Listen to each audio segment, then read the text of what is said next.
Lu ngerasa hidup lu stuck, dagangan sepi, usaha mentok, rezeki kayaknya seret banget. Mungkin lu kira itu semua random, kebetulan, padahal enggak kawan. Di balik semua yang kelihatan chaos itu ada pola. Bukan cuma ekonomi, bukan cuma algoritma marketplace, tapi getaran di dalam diri lu. Ilmuwan zaman sekarang bilang itu bagian dari simulation theory, bahwa hidup ini semacam simulasi yang diatur oleh sistem super kompleks. Tapi para leluhur kita sudah ngomongin ini jauh sebelum teknologi ada. Mereka bilang, hidup bukan cuma soal kerja keras, tapi soal penyelarasan batin. Lu bisa kerja dari pagi sampai pagi lagi, tapi kalau batin lu berantakan, semesta bakal ngasih realita yang juga berantakan. Dulu, waktu teknologi belum jadi candu, waktu gadget belum bisa ngomong, leluhur kita udah paham satu hal. Hidup ini nggak cuma modal kerja keras, tapi soal selaras. Mereka bangun rumah ngadep matahari, nanam tanaman ngikutin bulan, mandi pagi buat bersihin energi. Mereka percaya kalau lu hidup selaras sama alam, lu nggak perlu kejar rezeki yang bakal nyamperin. Bukan mistis, bukan tahayul, ini prinsip alam. Terus, lo pikir kenapa sampai hari ini banyak tradisi yang masih nyuruh orang nenangin diri sebelum mulai dagang? Karena mereka ngerti hati yang tenang, pikiran yang selaras, itu ibarat ngecun antena frekuensi rezeki. Orang modern nyebutnya law of attraction, tapi yang sebenarnya lo lagi lakuin adalah menyelaraskan energi dan vibrasi diri lo dengan getaran keberlimpahan yang udah tersedia. Rezeki bukan dicari, tapi ditarik. Dan semua itu mulai dari yang gak kelihatan. Sekarang gini, coba lu inget satu momen dalam hidup lu saat semuanya kayak ngalir aja. Nggak dipaksa tapi dapet, nggak dikejar tapi nyamperin. Pernah kan? Bisa jadi itu pas lu gak banyak ngeluh, gak banyak mikir kurang ini kurang itu, tapi lu lagi ikhlas, lagi tenang. Nah itu titik awalnya kawan. Karena vibrasi kelimpahan cuma bisa lo akses pas lo diem. Diem bukan berarti pasrah, tapi pikiran lo gak berisik. Kebanyakan orang gagal narik rezeki bukan karena mereka males, tapi karena batin mereka bising, dipenuhi rasa takut, khawatir, marah, dan serba pengen cepat. Mau omset naik, mau dagangan laku, yang pertama-tama lo tenangin diri dulu. Rezeki itu kayak kupu-kupu kawan. Lo kejar, dia kabur. Tapi lu duduk tenang, diem, dia bisa mendarat sendiri ke bahu lo. Latihan pertama lu hari ini bukan jualan lebih keras, tapi nyadarin dulu apakah batin lu hari ini sudah selaras atau pikiran lu masih berisik. Daya tarik lu ke rezeki itu bukan soal kerja lembur atau optimasi algoritma doang, tapi soal apa yang lu pancarin tiap hari. Rezeki itu peka. Energi keberlimpahan gak bakal nyamperin orang yang bangun pagi sambil ngomel atau tidur sambil ngerutukin nasib. Energi itu gerak, dan gerakan kecil kalau dilakukan dengan sadar bisa ngubah seluruh medan energi lo. Makanya coba mulai dari hal yang kecil.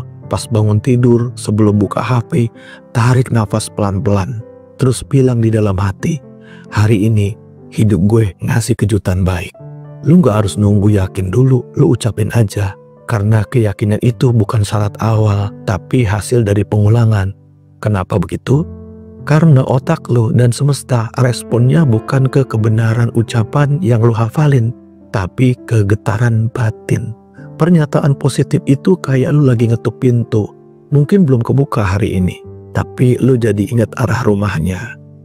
Praktek kedua, tiap kali lo dapat sesuatu, sekecil apapun, langsung bilang, wah, ini bagian dari aliran rezeki. Dapat gorengan lebih banyak dari biasa, dapat senyum tulus dari pelanggan, dapat waktu luang yang gak diduga. Jangan anggap sepele. Itu semua sinyal kecil kalau energi lo udah mulai ketarik ke arah yang benar. Ingat, lo bukan lagi ngejar rezeki, lo sekarang lagi belajar jadi magnetnya. Lo pernah denger kan? Dalam banyak tradisi kuno, keheningan itu doa yang paling jujur. Kalau pikiran lo berisik terus, hati sempit, mulut ngeluh melulu, semesta bingung mau masukin frekuensi dari mana. Rezeki gak suka tempat yang rame sama keraguan. Jadi, praktik kita hari ini adalah ngasih ruang kosong, bukan buat bersih-bersih barang, tapi buat ngosongin batin. Coba sehari 5 menit aja lu duduk, gak usah ngapa-ngapain, gak buka HP, gak ngitung uang, gak nyusun strategi, gak ngelamun juga, cuma duduk, tarik nafas, dan rasain lu masih hidup. Itu aja. Lu gak perlu meditasi di gunung kawan, gak harus nunggu momen liburan atau sewa villa di hutan. Yang lu perluin cuma aksi meditatif, dan itu bisa lu lakuin di lapak lu sendiri, lagi jaga warung, lagi nunggu orderan, atau pas ngelipat baju dagangan.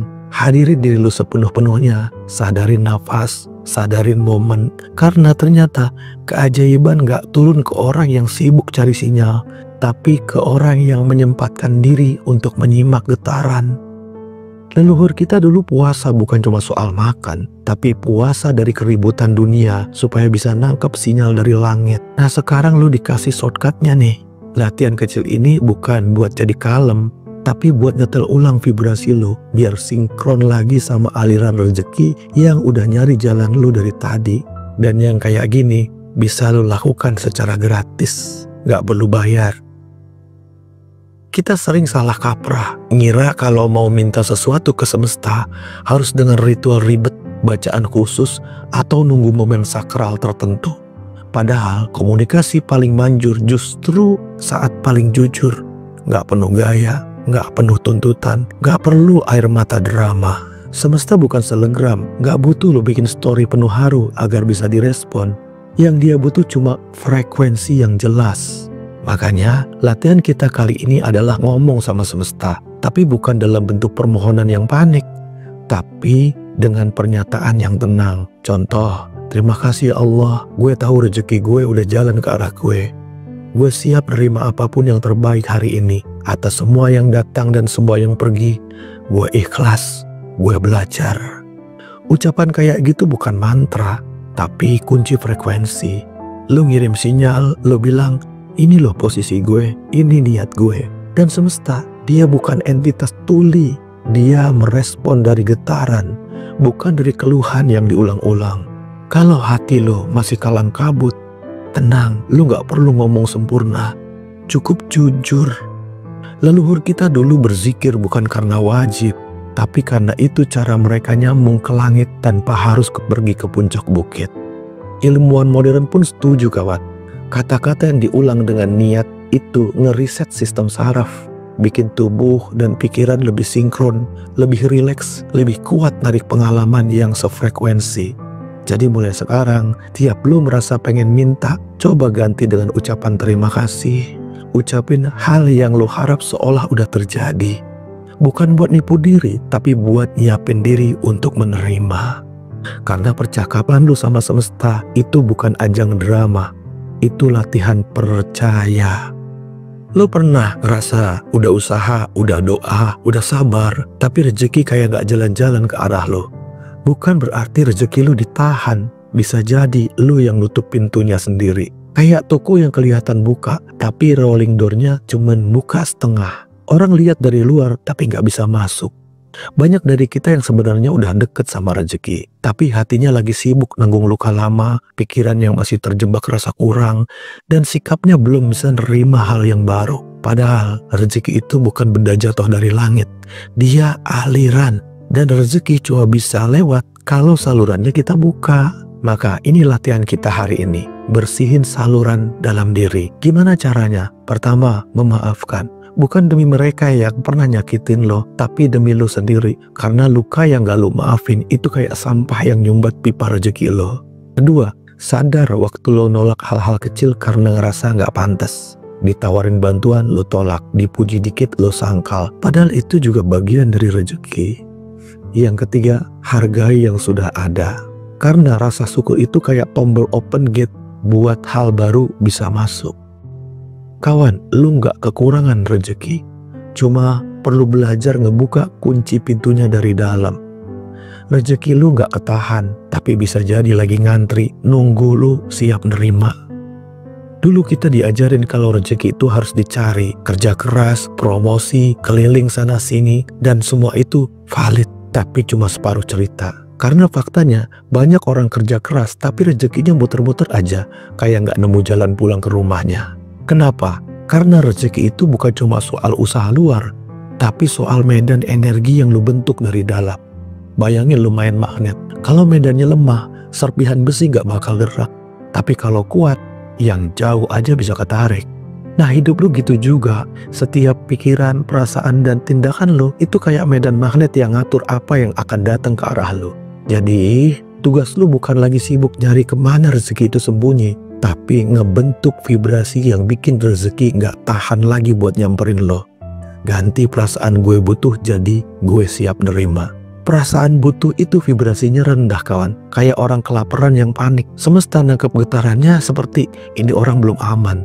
Tapi kalau lo tenang, penuh, dan yakin, getaran semesta akan menangkap. Oke, dia udah serak, kasih jalur lancar. Latihan hari ini, setiap kali lo ngomong gue butuh duit, coba ubah jadi rezeki udah jalan ke arah gue sambut dan gue terima. Ulangi terus, bukan biar lo halu, tapi biar pikiran lo ngerti arah medan yang mesti dibentuk. Karena di titik ini, lo udah bukan lagi pemburu rezeki, lo adalah magnet penarik rezekinya. Dan kalau udah jadi magnet, lo gak perlu kejar-kejar dunia yang akan mulai cari lo. Rezeki udah ngantri, tapi yang belum siap justru hati kita sendiri. Lo tahu gak, salah satu penyumbat aliran rezeki itu bukan nasib, tapi rasa gak pantas. Lo ngerasa belum cukup baik, belum cukup pinter, belum cukup rajin, belum selevel buat dapat hidup yang tenang dan berkecukupan. Padahal semesta gak nungguin lu jadi sempurna buat nyuplai rezeki. Dia cuma nunggu satu hal, izin dari lo. Izin buat nerima, izin buat nikmatin, izin buat bilang gue layak hidup enak, damai dan berkah. Karena rezeki bukan hadiah buat orang ideal. Rezeki itu aliran, dan aliran butuh penerima yang buka tangan. Coba hari ini ucapin satu kalimat kecil ini, tapi dengan penuh rasa keyakinan. Gue izinin diri gue buat terima rezeki dari arah manapun. Lo gak perlu percaya penuh dulu, tapi lo harus kasih ruang, karena yang gak ngasih ruang gak akan bisa jadi penarik rezeki. Lo tau gak, banyak orang ngucap alhamdulillah cuma karena kebiasaan, bukan karena beneran ngerasain nikmatnya. Padahal syukur yang sadar itu bukan basa-basi, itu remote buat mindahin lo ke frekuensi keberlimpahan. Leluhur kita dulu gak kenal istilah frekuensi, tapi mereka tahu hidup itu ngalir lewat rasa terima kasih. Kalau lo bersyukur dengan penuh kesadaran, itu kayak lo bilang ke semesta, gue siap nerima lebih banyak. Dan semesta ngerti bahasa itu. Coba perhatiin deh, orang-orang yang bener-bener bersyukur tuh mukanya beda. Ada aura damai, bukan karena hidupnya udah enak, tapi karena hatinya udah nyambung ke sumbernya. Mulai sekarang, kalau lu bilang terima kasih atau alhamdulillah, jangan asal bunyi seperti hafalan. Berhenti sebentar, rasain, bayangin lu lagi nyimpen energi positif ke dalam dompet batin lo. Karena rasa syukur yang jujur itu bikin semesta bilang, oke, kita tambahin jatahnya. Nah kalau dari segmen awal kita udah belajar gimana cara nyetel batin biar sinkron sama aliran rezeki, di segmen ini lo ngerti kunci terakhirnya, syukur yang hadir. Karena rezeki gak perlu dikejar, dia udah nyari jalan ke lo. Tinggal lo sambut dengan sadar dan menerima dengan ikhlas.